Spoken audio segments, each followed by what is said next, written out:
Hi everybody, I'm not sure if I should say welcome back or goodbye because this is the end of the class. I know that you might be a little bit surprised, like, what? That's it? I don't feel like I'm ready to be a web developer yet. Well, I'm here to tell you, you're not ready to be a web developer.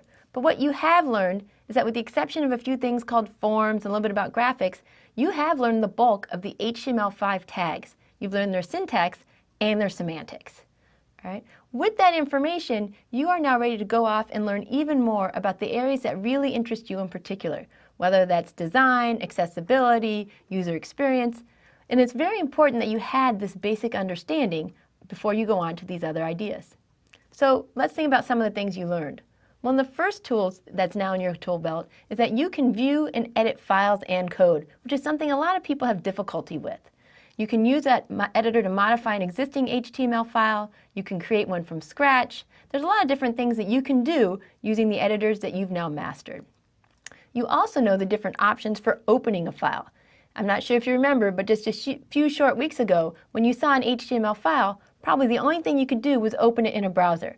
Now you know how to do many more things than that. You also are at the very beginning of learning how to evaluate for accessibility.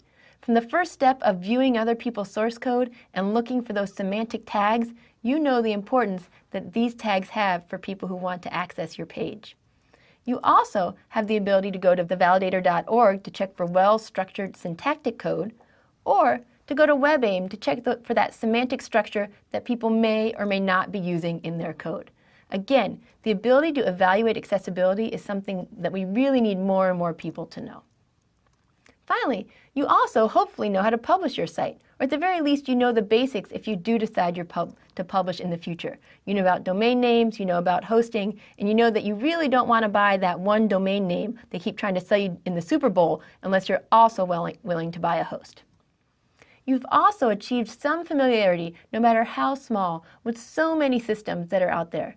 You've learned about cPanel, you've learned about FTP, you've learned about different browsers, and you've learned about different types of editors. And this is all information you can use to expand your knowledge in other areas. So what should you do next? If you found this course interesting, what you really want to do is you want to practice your skills. Keep writing code, keep using tags. If there's a tag you're not sure about, that's especially the one that you want to practice with. You want to get comfortable with multiple editors. If you've been using Notepad++, try Sublime. If you've been using Sublime, try Text Wrangler. Keep working with different editors, and while you're at it, try different browsers too. Try uploading your code. If you didn't host your site, I really encourage you to find a free hosting service and try putting it out there. Because once you can share your code with other people, you get much more motivated to do new things. And finally, the most important thing you probably want to do is learn about cascading style sheets.